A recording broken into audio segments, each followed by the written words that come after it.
First off, thank you all for joining our first Gnosis Insights webinar. We're extremely excited for you to hear from our guest speaker today. For those of you who do not know me, my name is Austin McCombs. I'm the co-founder and CEO of Gnosis Freight. A bit about Gnosis Freight. We're a logistics technology company based out of Charleston, South Carolina. We provide data and software solutions to help shippers around the world manage their international supply chain. We've coined our services container lifecycle management, as we feel this best encompasses what we do. To zoom in a little bit on that, we really provide two different things. One is our best-in-class visibility data, whether that's ocean, port, rail. We can bring all of your data agnostically into one place. And number two, we build powerful solutions on top of this data to not only let you have it, but also to take actionable insights upon that data. So if you're currently struggling with information overload, or you're frustrated with your freight forwarder or carrier partners sending EDI data, we'd love to speak to you. We're fortunate to have worked with a lot of the top 100 importers in the world who are experiencing value from our platform every day. But we're extremely excited to kick off the Gnosis Insights, as we feel this is a very natural extension for our brand. We're known for offering some of the best data points in the world in regards to short-term and middle-term decisions, but we also want to be the company that's known to bring the best insights to our customers long-term. As we all know, our industry is very macroeconomically correlated, that things that happen beyond our borders are just as impactful to our businesses as the things that happen within. So we're extremely excited for our speaker today to bring his unique insight into these key topics and how they're impacting the global economy. Before we get started, first and foremost, I want to thank our great customers for believing in Gnosis and trusting us with such a critical part of your business.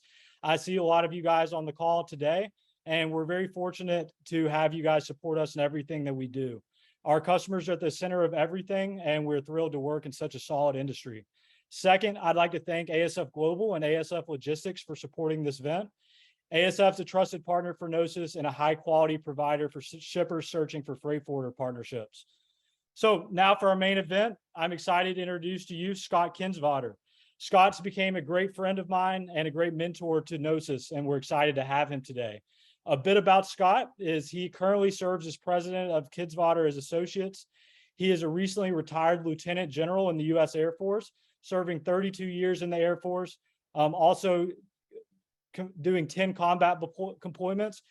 In the last 17 years, he's held executive leadership positions all throughout the world, most recently serving as deputy chair of the NATO Military Committee, advising the NATO Secretary General and other senior military spokesmen on innovation and emerging disruptive technology.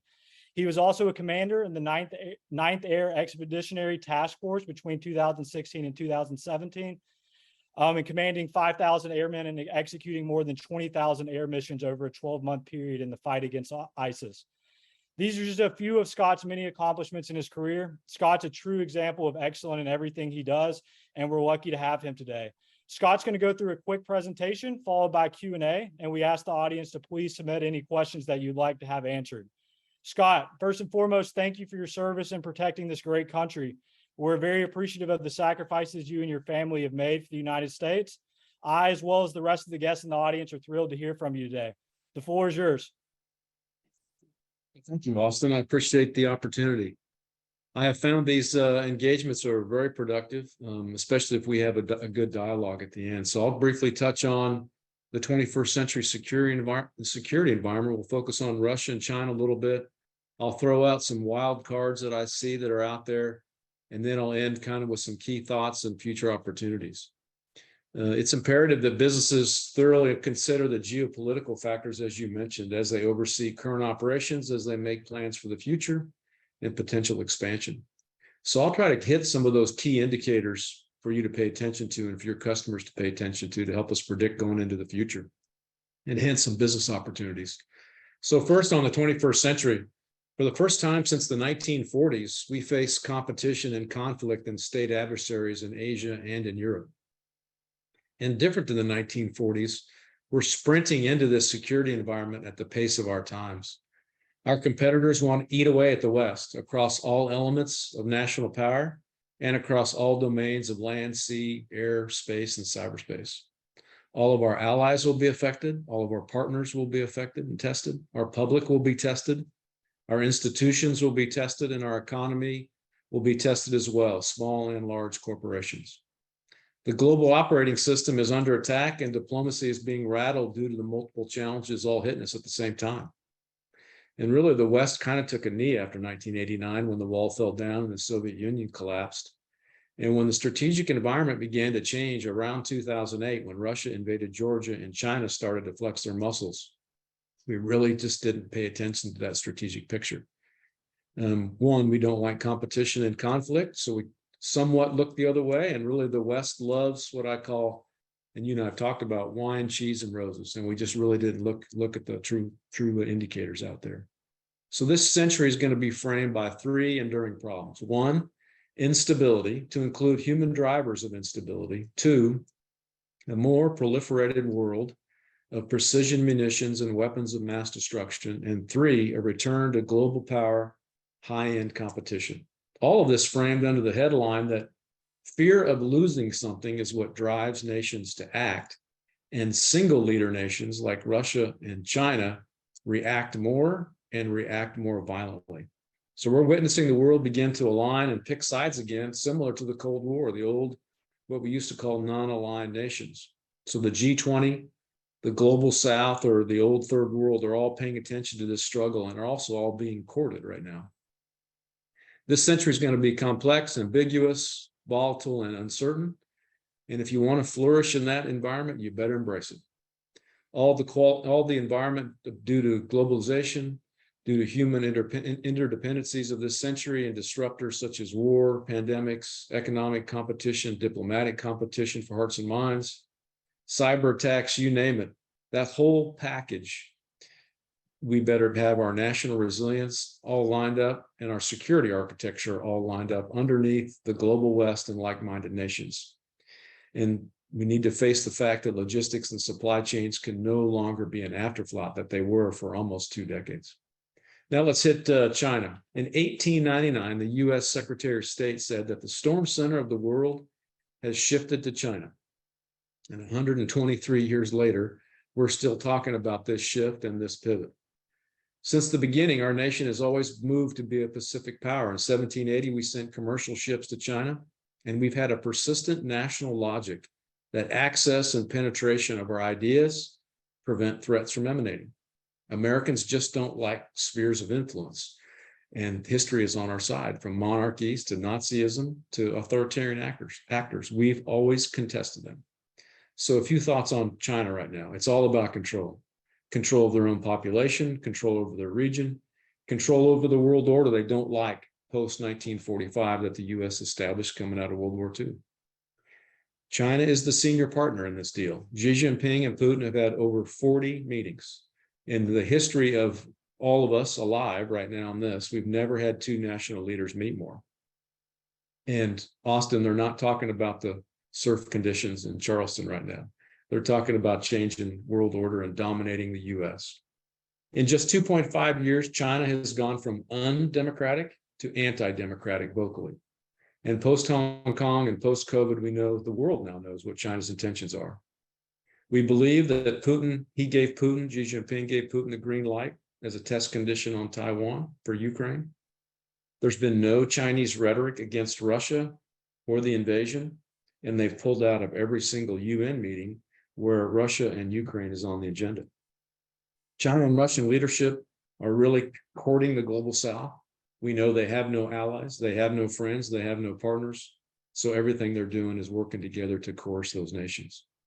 We see them actively building intercontinental ballistic missile nuclear weapons in silos. Everything now has a military flavor to it, from fishing militias to all their students studying abroad.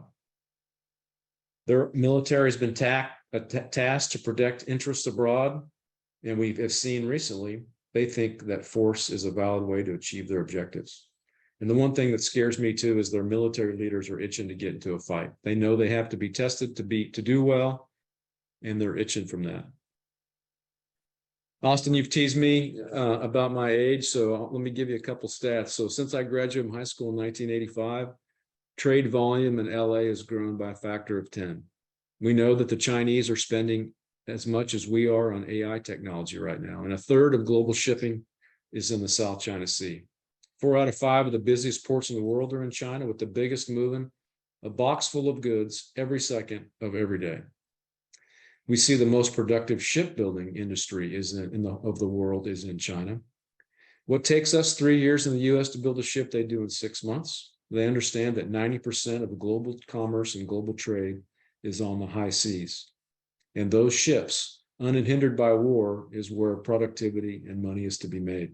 Hence, China is leasing and buying ports around the world and then building a military to defend them.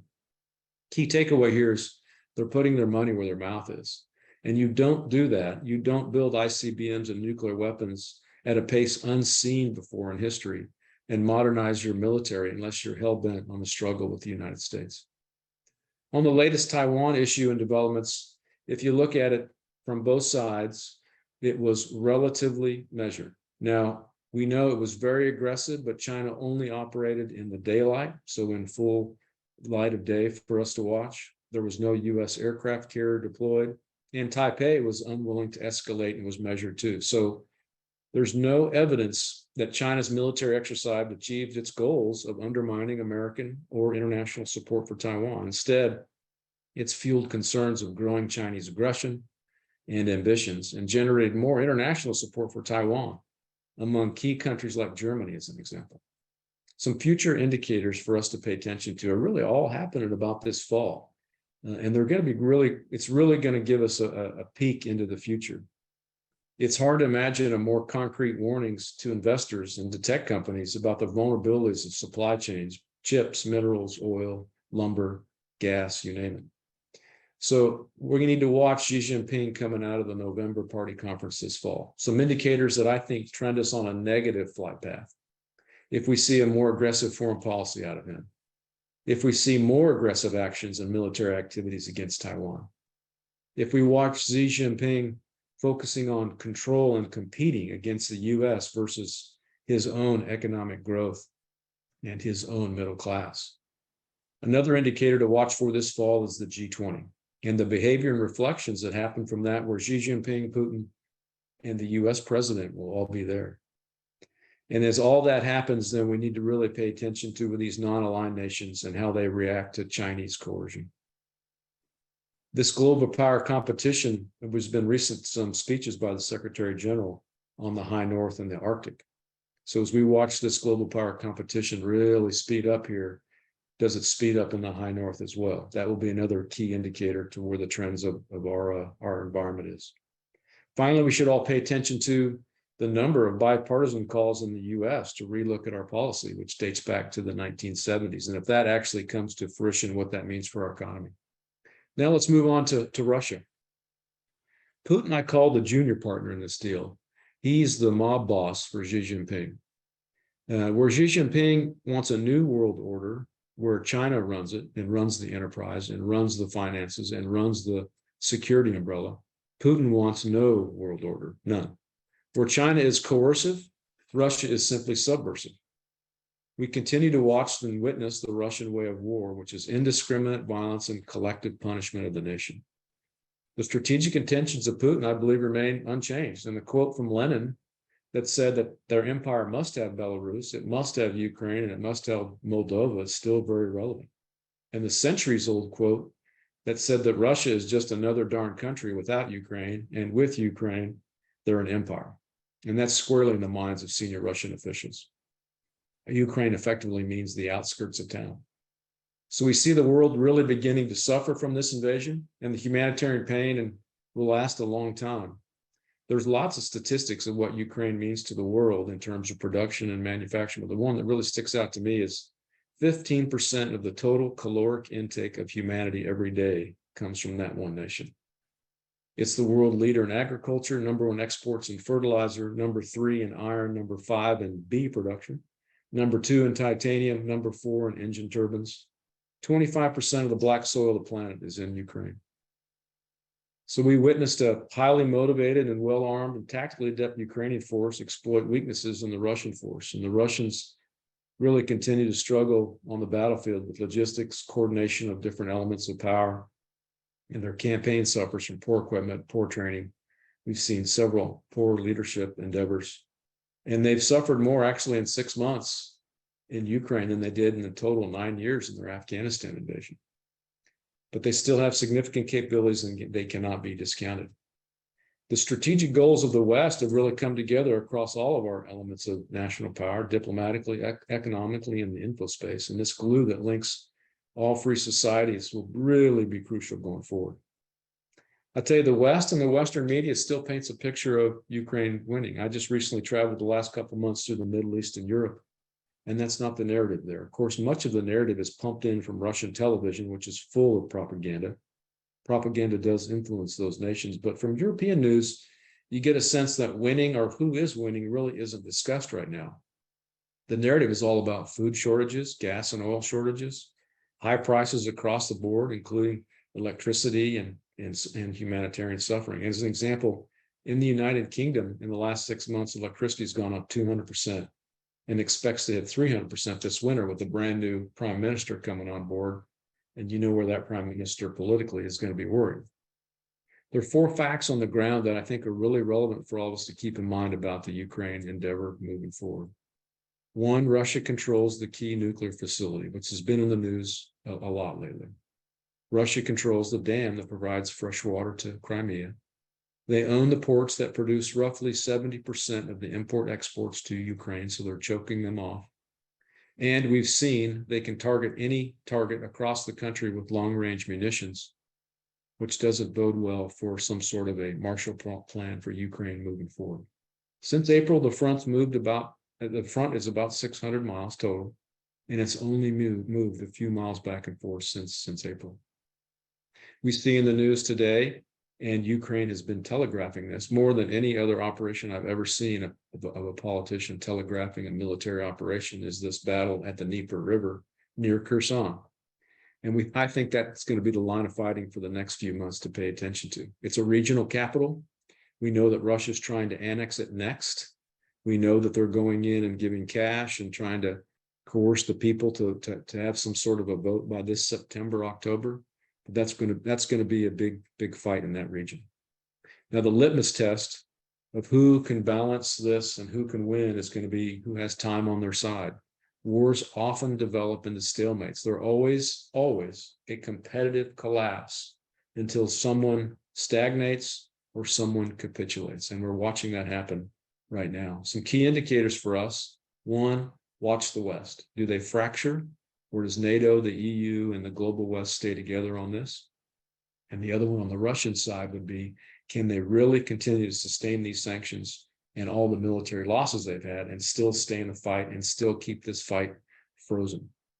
We know that the Russians can withstand a lot of pain, and we know that they, more than the West can. They've done that over the history of their nation. And since the 90s, Putin loves these frozen conflicts on his border, since he gets to control the aspect of time with those frozen conflicts. And if you look at the Russian track record of insurgencies and rebellions and fighting since 1917, they've won 21 out of 24 times. So their grit cannot be underestimated. In the next few months, there's probably 4 outcomes. I'm just going to hit the most likely. I'm happy to talk about the key indicators and what I would predict as the other 3 possible alternative outcomes, but I think a continued stalemate is what we're going to see over the next 3, 4, 5 months. The lack of manpower for Russia prevents them from really making any substantial further gains, and we're going to see if Ukraine can really translate success on the defense to success on the offense. This is very, very hard to do, especially with neither side willing to capitulate. I think we're going to see Russia continue to devastate large parts of the country, to include choking off the Black Sea and Ukraine from the Black Sea. I think we still see wheat, energy, and critical metal shortages. And I think over time, the risk of NATO fracturing and divided Western attention increases over time. Okay, let's talk about just a few wild cards, and I'm happy to talk about the other ones, Austin, if you want, in the Q&A. The few wild cards that are out there, some of these are pretty scary, but we need to pay attention to them. 1 is weapons of mass destruction and some strategic deterrence failure. So nuclear action by Russia, I think, is still very unlikely at this point, but trending in the wrong direction, especially if you see Ukraine significantly go on the offensive and if they have big successes on the battlefield.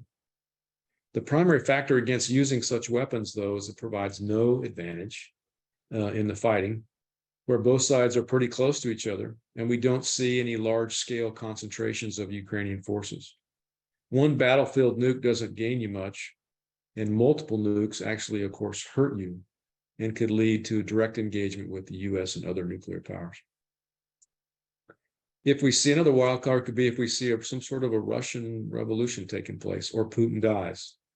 Russian revolutions have always been extremely violent and will take great diplomatic effort to control that balance as there's a change of power.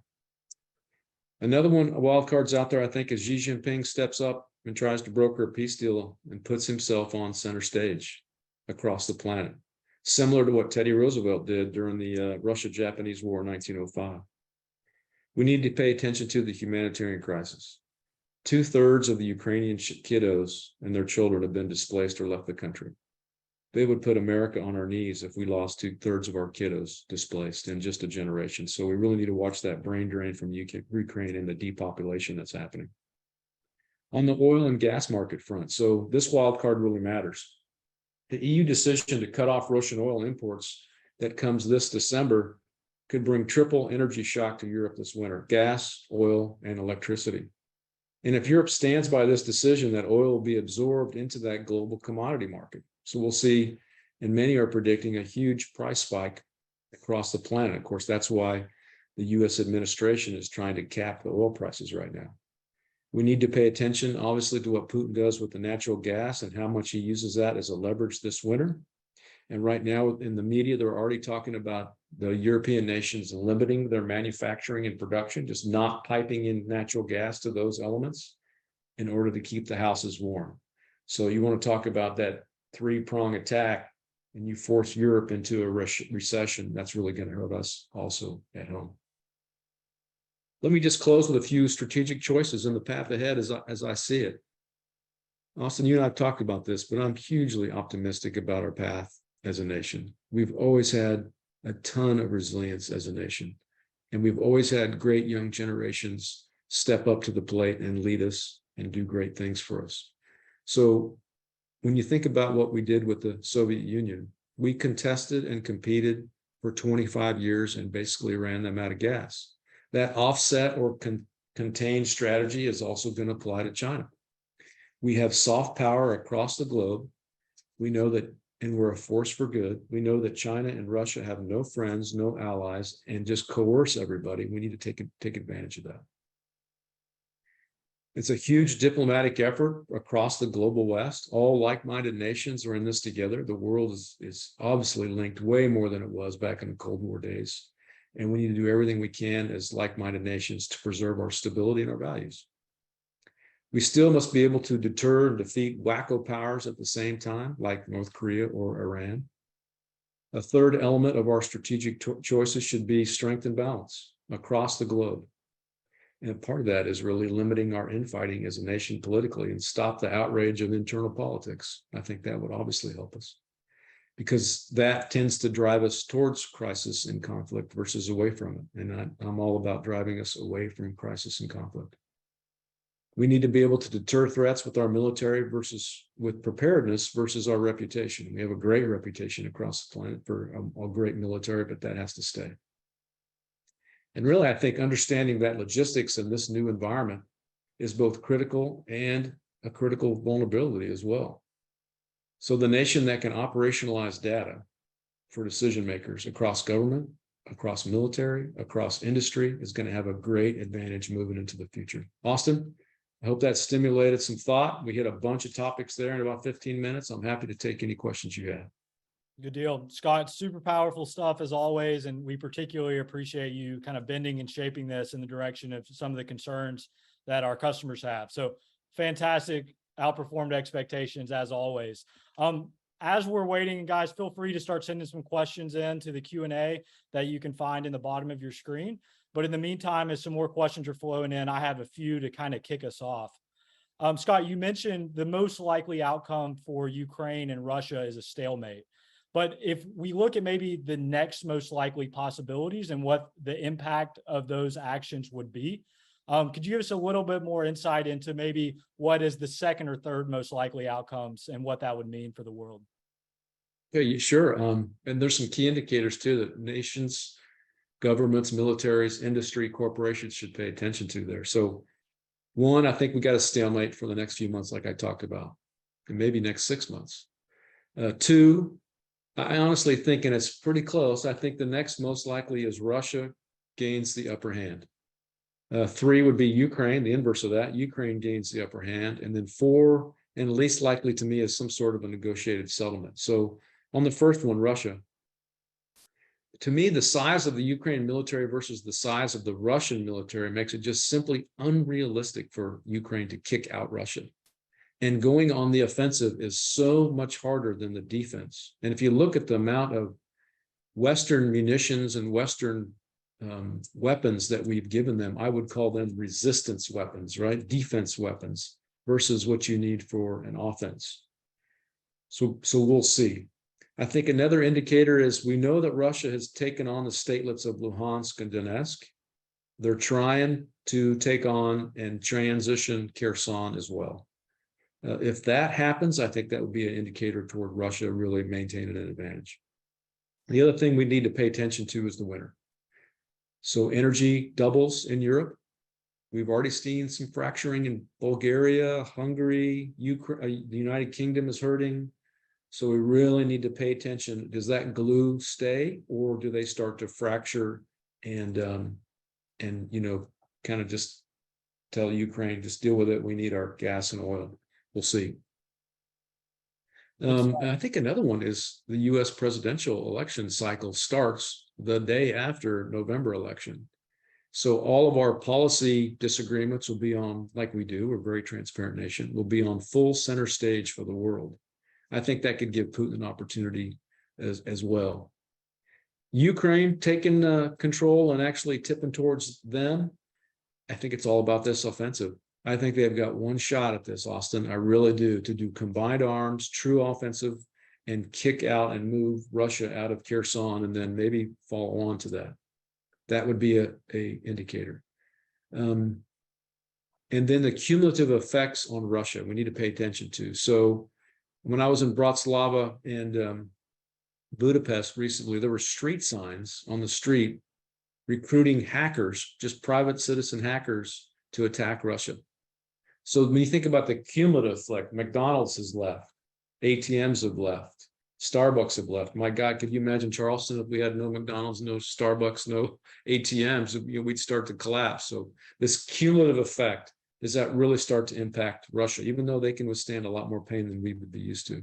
And then I think another one would be what I call Russia becomes weaker, dumber, poor. So if we see any indications of mass exodus of their IQ, of their leaders, of their industry, and then at the same time, some uncontested voices internal voices start to critique Putin and the war. If we see that leaking out, that's maybe a good sign that Ukraine's tipped the balance. And then finally, a negotiated settlement. I don't think that's going to happen if Putin's alive. He's not going to be humiliated. I don't think Zelensky is going to be humiliated as long as he's alive. I don't see how you do a technical agreement between the two nations. Now, some have said, and I do agree with this, is, the Northern Ireland fight, where both sides just got worn out, right? They just both stopped fighting and agreed to disagree. And the Good Friday Agreement, you could see maybe something like that happening for a negotiated settlement. Okay, hope that answers your question. Yeah, good stuff. On that same point, Scott, let's zoom out a bit and let's say, the most likely outcomes, again, let's focus in on those. What does that look like for Europe as a whole? For a lot of our customers, their European manufacturing is a part of their supply chain. What should we be aware of in regards to the impact that this tension is going to have on Europe as a whole? So far, I've been very optimistic and proud of, since I came out of NATO, the amount of glue that's kept those nations together. One, they really see the hatefulness in the way that Russia fights. Two, they're a free society and understand the benefits of being a free society. So I'm pretty hopeful on what NATO has done in their transition. So I would call NATO is now in transition to NATO 3.0. 1.0 was the Cold War. and we knew we had forces and guys and fighters on strip alert and men and women in foxholes. We were really ready for that fight. Then when the wall fell down, they transitioned to NATO 2.0, which is all out of area operations, principally asked by the United States to support us in post 9/11. So they let a lot of their military, high-end military atrophy.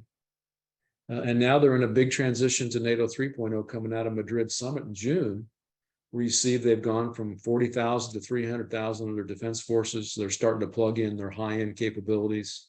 You see a lot more nations starting to buy F-35s because they understand that you need a high-end force to defend. And you see nations in the East start to realize that they have better build up their national resilience to hold off Russia until the cavalry arrives. So they're spending a ton of cash on their own self-defense. All good signs for Europe. Now, can they hold together? That's the litmus test over time. Can the West keep that glue together? And then, of course, I think more broadly, you said, bring it back up to 30,000 foot. More broadly, the world is in this together. So like-minded nations, what I call the global West, across the planet, nearly need to come together. And they got to come together because we got China bearing down on us at the same time that Russia is a subversive power. And, I think another trifecta for your generation and my kiddos' generation is we're also, as the US, we're also 30 trillion in debt. So those big three, we cannot do this alone. We've got to have this umbrella of the global West working together. And that's South Korea, Australia, Japan. Just the like-minded nations. Very interesting. A lot of good stuff in that, Scott. So appreciate you sharing. The last kind of question on this topic that I think a lot of our listeners really tuned into is what kind of precedents does the Ukraine-Russia situation set for China and Taiwan? And particularly for companies that rely on China and Southeast Asia for such critical components of their supply chain, how should we be looking at this from a 5-10 year perspective, considering this precedence? We better build resiliency in our systems. We can't have, the engine bolt that, goes onto the engine and boom, I'm just in time. And here's that next one showing up. We have to build some resiliency because of that authoritarian regime. And they've shown us that they are an undemocratic, now to anti-democratic regime. And they have vocally told the world they want to change the global order and don't like it. So at the same balance, what's happened in globalization has made China a wealthy nation. So that there will be continued some level of trade, but can we rely on them? I don't think so. I think moving forward, if you have a nation state building intercontinental ballistic missile nuclear warheads aimed at us in a pace that's never been seen in history and modernizing their military, it's going to be tougher. You said 5, 10, 50. It's going to be tougher and tougher and tougher over time to do business with them. It's just the way it's going to be. So then how, as a nation, strategically, do we start bringing back some of that production? And how do you do that politically when we're already at a limited, our 3.6% or 3.7% right now on our unemployment rate? Where do we get those additional workers? We have to really ramp up immigration policy as a nation. So there's a lot of just political hard things to think through right now as we transition out of true reliance on Asia, on China specifically. And I think militarily, they're watching what happened in Ukraine.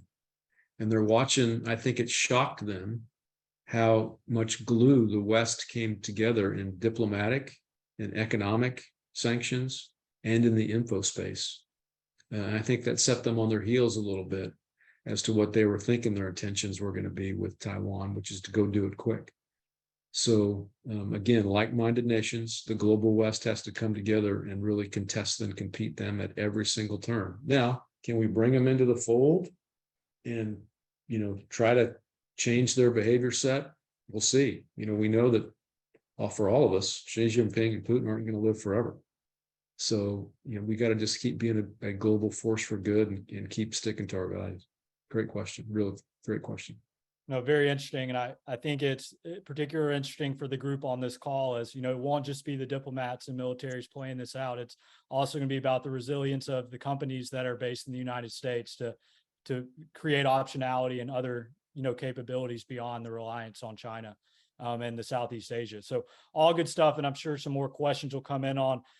Starting to get a lot of questions in the chat. Scott, I'm going to leave you with one a bit softer, more fun question as I'm going through these to pick a few to ask you. But naturally, the Top Gun movie that just came out has been a blockbuster in the last few months. We just wanted to hear, have you seen the movie? And if so, how does it compare to your experience as a real life fighter pilot and flight instructor? So I'd just love to hear any thoughts you have on that. That's funny. Yeah, thanks, Austin. Yeah, so I commanded the Air Force's Top Gun school and was a Top Gun instructor as a young officer. And I went to Top Gun when I was a sophomore at the Air Force Academy. My buddies and I went to that movie, I want to say 100 times.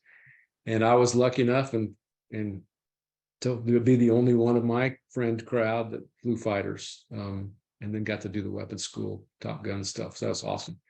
So my daughters were small at the time. I took my whole family to Top Gun 2 recently. My daughters were small at the time, kind of remember it, kind of don't, but it was fun. They were giggling during the show and laughing about it. And then asked me some questions about the competitiveness, yes, and all the aggressiveness, yes. And then I looked over at my wife, and she's on the other end of my two daughters. And during some of the funny parts of the show, the fighter pilot business, she'd roll her eyes like, "Oh my God, I just lived this with this crazy guy for 30 plus years." So it was fun for me and my family to go see that. Thanks for asking. You bet. That's good stuff. So we're now going to jump over to the audience questions. I appreciate everybody sending in your questions. We got a lot. So first and foremost, I'll take the elephant out of the room of whoever the anonymous person who posted this one. Austin, are you wearing the same shirt you were wearing last week during your meeting? That's embarrassing. Yes, it has been washed. I have a limited wardrobe. So thanks for ever calling me out on that. I think I know who it is. The second question back to you, Scott, is anonymous attendee posted, "I'd be very interested to know what you feel is the best/most sound approach to combating violence in the modern day. Example, Russia committing genocide in the last year. You mentioned that you're all about moving away from conflict, which I would agree with. What is your recommended response when narcissistic leaders around the world decide to go on the offensive? Perhaps more focus on increased diplomacy, cybersecurity, et cetera. What are your thoughts?" That's a great question, because I am also concerned about that. So, for Western societies, we adhere to the law of armed conflict on anything that's valid that requires that to happen. So what's happened in the West for some reason since, let's call it 2008, as Putin, and I would call this as Putin grew up, right? So it's almost as if from age 6 to age 16, we didn't discipline that individual or that child, or however you want to look at it, and hold their feet to the fire on inappropriate behavior, or even things like, looking both ways when you cross the street, and teaching that person. When I was in Iraq and Syria, as Austin mentioned, when the Russians came into that fight, I watched them cluster bomb an entire city in Syria, and the world said nothing, said boo, zero. So, and then he invaded in 2008 in Georgia. I mean, you can just keep going on and on and on. And the world in the West kind of just, closed their eyes and said, "This isn't happening. This isn't happening. This isn't happening." And I love history. You can read the same thing about Hitler. You can read the same thing about fascism. You can read the same thing about what's going on in Japan. I mean, it's just over and over and over again on those type of leaders that you mentioned. So I think the global West has to come together, has to then punish any violations that are not in line with the standards of cyber activity, space activity, law of armed conflict activity, et cetera, et cetera, et cetera, because we just have to hold their feet to the fire. If we cannot turn away on what's going on in Ukraine, I believe we cannot. And we can't turn away on what Xi Jinping is trying to do to coerce nations. We know that they'll invest $100 in a nation, but they want 110 out of you. That is not a way to lead the global enterprise. That's not the way we've done it. We've always been a global force for good. I watched in Pakistan, we sold the Pakistani, when I worked in Pakistan for a year, we sold them F-16s. China sold Pakistan their fighters. And the first few had to eject of those Chinese fighters, and the pilot pulled the handles, went halfway up the rails. The rails were made too big for the ejection seat, and the pilot died in the fireball. Well, if the US would have done that, we would have paid for it and fixed it. But what did China do? Oh, sorry about that. We want 10 million more copy to fix those. So I think the US has really just got to embrace the leader of the global West and get like-minded nations on board and uphold standards that we hold and values that we hold near and dear. Easy to say, extremely hard to do. Great question. Absolutely. An extension of that from another respondee says the media has been painting a narrative that Putin is potentially ill. If Putin were to die, what would the dynamic change in any way, or would a continuation of the same to be expected? I've seen those reports for a number of years too. I just don't know what to think about them. But when you think about any country that has a leader that is, it's all about that personality and they make all the decisions, we know there will be some significant turmoil when a new leader steps in. Now, my own personal opinion is I do think that Putin is smart enough not to jump us into the Grand Canyon. What do I mean by that? Not to get us to a situation where nuclear weapons are used, all right, or there is a real strategic deterrence crisis. I'm not so sure about some of the people behind him. So that scares me a little bit for my kiddos and their future. I do think that, could there be a benevolent, normal human being step into power in Russia? Yes. I think that's less likely than somebody who's more like Putin. Interesting. I'm now switching gears to China a bit, particularly in a situation where we saw increased tension between Taiwan and China, maybe even an invasion per se for these purposes. What do you think the US's reaction will be to that, particularly in regards to tariffs and sanctions on China that would impact international trade? I think it would be not just the US, but the global West leading this, because there's so much support for Taiwan. So it'd have to be an international effort similar to what's happened with Russia, that, before there would be any sort of fisticuffs or something more militarily, that we would use all of our elements of national power. So diplomatically, economically, which includes all the tariffs and things that should happen there in the info space. So just, do everything we can to pressure China in multiple fronts if there was ever something violent that they did and tried to make a run on Taiwan. That would be the first volley of steps, is to get them on their heels. And we know that they've become very wealthy because of globalization. So that would be something that we would have to stop. The trouble with that, as we all know, that's going to cause us our own pain too, right? There's going to be we're going to have to lick our wounds as well. And that's why I keep talking about the global West enterprise of like-minded nations really starting to align and come closer together to contest and compete every opportunity with China and Russia. Interesting. Continuation of that question from another listener. It says, China has a tremendous debt of its own. What happens to China if the USA and Europe made substantial moves to come out of China and lower that economic partnership? My hope is that we don't, because I think that causes a lot of chaos in the system and a lot of possible conflict, and moving us toward even crisis and into conflict if we were to just, stop. I don't think we could do that or should do that necessarily, because everything we should do should be moving us away toward crisis and conflict versus right into it. So you would want that slow transition over time. And I actually mentioned the Soviet Union piece. effectively from 1949 to really the real contest and competing going on was probably 69 to 89. So for 20 years, we effectively ran them out of gas, just ran them out of gas.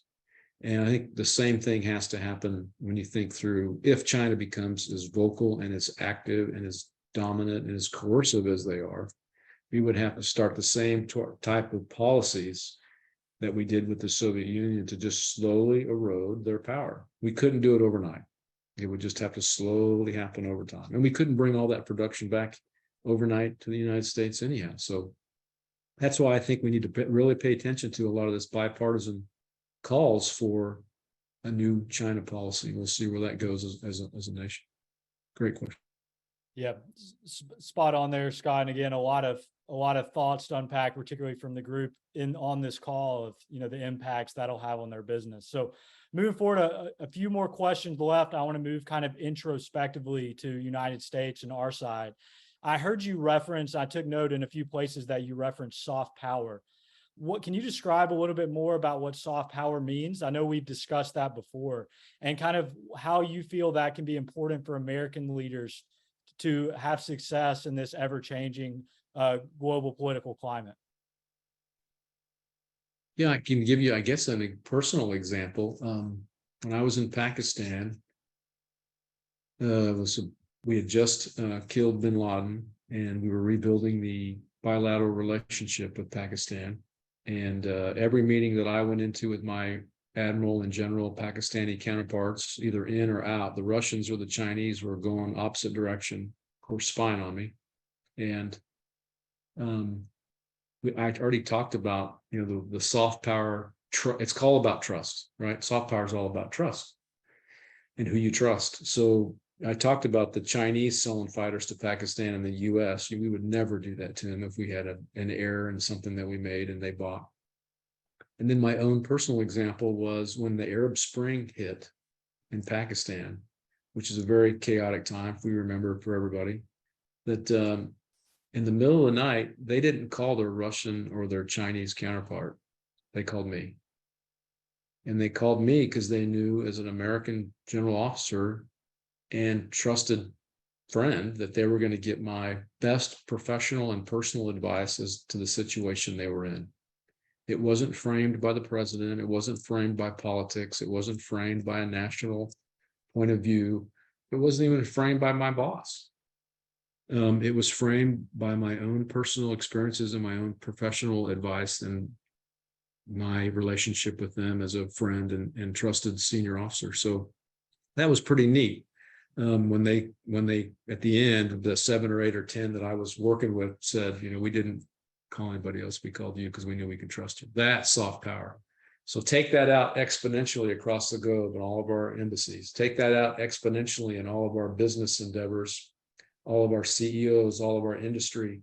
That trust relationship that's built with the United States, that's soft power.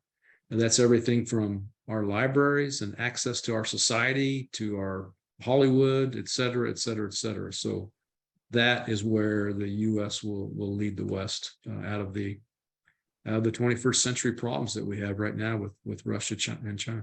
Great question. It's fun to talk about too. Yeah, extremely interesting context that I think can be applied, both at the global level as well as to everyone who's leaders in various positions in their companies. So all good stuff. And we're fortunate to have great leaders like yourself representing us on the global scale. One more question that just came in that I think is a natural extension of kind of that topic, and really a good one to kind of end us off on, is the question says, if we want to remain optimistic as Americans and of the global economy, how are we to do that when all we hear about is doomsday and tension on the news, Twitter, et cetera? How can we keep our heads up high and be confident in the future of our global world? Yeah, I like that question. It's a kind of a citizen question, right? Versus me as a retired general officer, and I'll stay very unpolitical because I believe in that. I like being unpolitical and listening to both sides. And what I don't like is the outrage in the system, where if you watch one news channel, you hear outrage about the other side. If you flip the channel, you watch that they're outraged about the other side. You can't maintain a friendship or a marriage or be a good mom or dad or son or daughter if you're always outraged at the people that you work with or your counterparts or your teammates in your own business section or the little cubicles that you work in. So you got to stop the outrage. And so I had a friend ask me the other day who's trying to wean themselves off of just watching one news station. And I said to him, well, here's what I would recommend. In the old days, old days, when I was just a little one, you had Walter Cronkite giving you 30 minutes of news. And that's all you got once a day, 30 minutes. You didn't get a million hours of it. You got 30 minutes. So they did have to pick and choose what they were going to tell you. I'm sure it was because they're humans, some level of human taintedness in that. That's normal. We understand that. But I would recommend you go to the same 30 minutes a day. I would do 5 minutes on Fox, 5 minutes on CNN, 5 minutes on MSNBC. And then I would pick 5 minutes on something that's interesting to you, like BBC, or when I lived in Brussels, I went to the Brussels Times, pick something, a different source. And then in that 20 minutes, things that concern you or you're saying, is that really true? Then you got 10 more minutes to dig in on your own and do some research. And then you get your 30 minutes a day of news.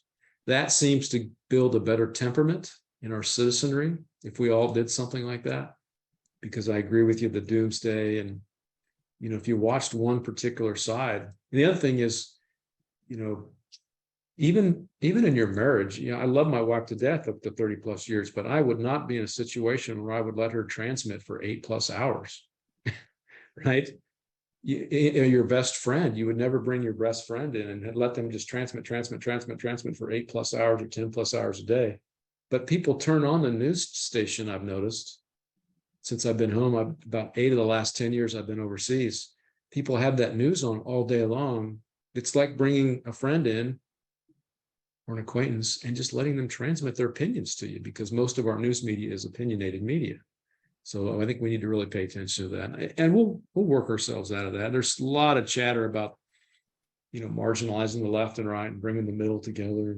I'm really optimistic about listening to my daughters and listening to their generation talk about the media and being balanced and understanding you got to do some research on your own. Great question, and we'll work our way through this.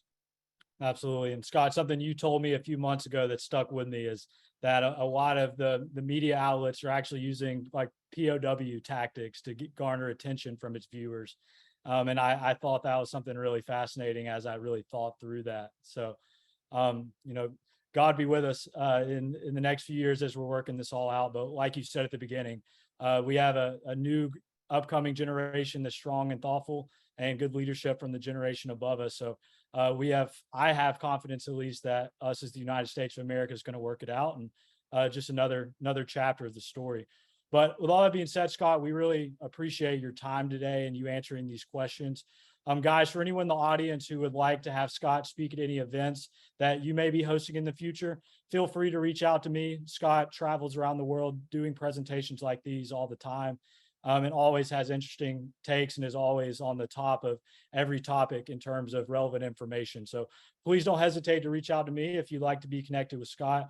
But Scott, again, appreciate your service in protecting our country, and thank you for your time today. And thank you all to the viewers that are listening for joining the first Gnosis Insights. It'll be hard to top this one, but we'll be excited to see you guys over the next few months with future guests that we have. So again, thank you all so much. Please don't hesitate to reach out to anyone on this call if you'd like to hear more information or learn more about Gnosis. And we look forward to the next event. So thank you all very much.